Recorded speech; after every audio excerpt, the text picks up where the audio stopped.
Welcome back, folks, to the Ping Styles channel. This is Asian Games Women's Team Semifinals. What a clash we have between Japan and South Korea. And we're heading into a pivotal third game. That's right, it's Tomokazu Harimoto's younger sister, the young phenom, Harimoto Miwa, taking on the veteran Soo Hye-won. Harimoto Miwa, born in 2008. Can you believe it? She's only 15 years old. Her opponent, Soo Hye-won, was born way back in 1987. She's 36. That is a massive 21-year age gap. You gotta love this. It's the classic showdown. Youth versus experience. Soo settles in with her signature defensive chop.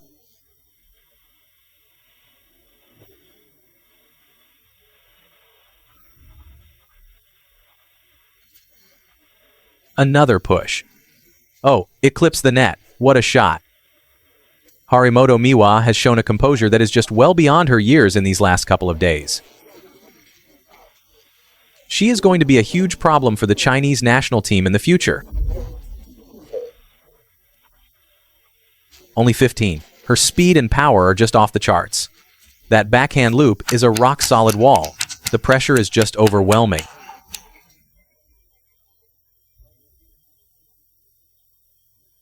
Now, her brother, Tomokazu Harimoto, had a tough break against Iran yesterday.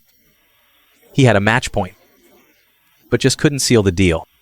In the end, Team Japan was stunned in a 0-3 upset. So you know the pressure is now squarely on the women's team.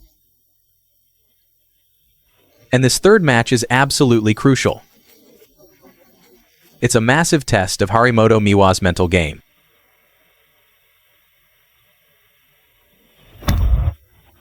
If Harimoto can lock this one down, Japan will be sitting pretty, because they've still got their ace, Hayata Hina, waiting in the wings. And Hayata's win rate against the Korean squad is incredibly high.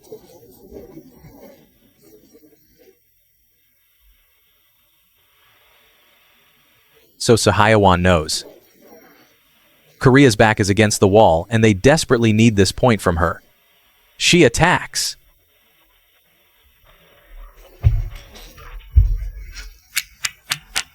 Oof, the arc on that ball was just a little too high. She rushed it.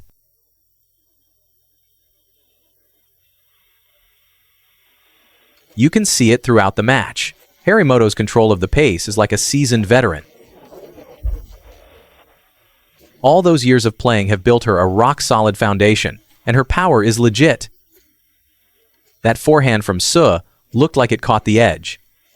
And it did. A double edge.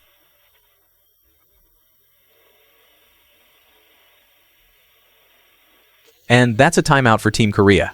They need to regroup. Yeah, you can feel the desperation. Korea has to treat every point like it's their last. They have to go for broke right now. Because that upcoming match with Hina is going to be a tough mountain to climb for them. Next up is Hirano Miyu versus Shin Yubin. Even if Shin Yubin pulls off a win, in the final match, Jeon Ji-hee will be a huge underdog against Hayata Hina. So for Team Korea, the game plan is clear.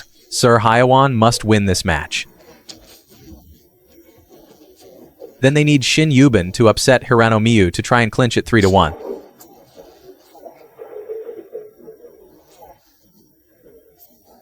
They absolutely cannot let this go to a fifth and final game. If it goes the distance, things could get really dicey. For Japan, of course, the strategy is simple. Win this point, then let Hirano battle it out with Shin Yubin. And if things go wrong, they have Hayata to close the show. You have to say, this lineup gives Japan a serious advantage. Alright, let's see what adjustments they've made after the timeout.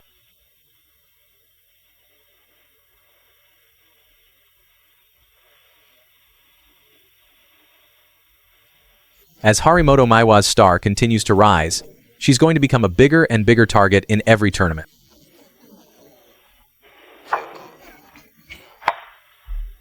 That was a high-risk, high-reward shot from Soo. going for that super wide angle, and Harimoto was left with no options.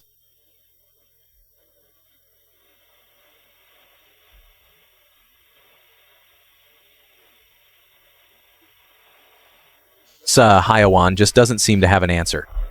She is constantly on the back foot against Harimoto. When you try to step around and get jammed like that, there's nothing you can do. She's forced to play purely on defense. It just feels like she's completely out of sync. Even her signature backhand serve isn't finding its mark. Harimoto is dictating the pace of this match, and she is doing it brilliantly. She knows Sir wants to step around, so she's taking that option away completely. She keeps feeding those tricky half-long balls to the forehand in the middle. It is so tough to play against that style. What a grueling battle for every single point.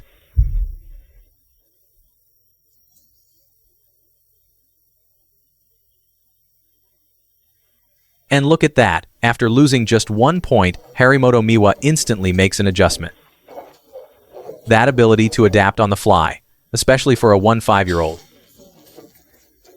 is just something special, a rare talent. The whole world is definitely watching her now. And after that point, Japan is in a commanding position. Suh has been attacking the backhand relentlessly. And Miwa was happy to play that game, returning everything to the backhand. Then bam! A blistering forehand rocket straight down the line to the wide corner. That shot is absolutely indefensible. Another power shot off the short ball. Her backhand loop is just a point-scoring machine. With the women's game, you need that aggressive, no-hesitation backhand to dominate.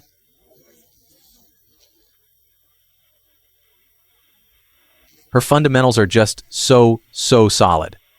She's putting on a clinic out there.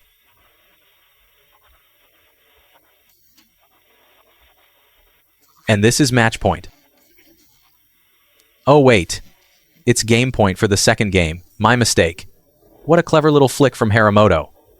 She was aiming for that deadly short corner.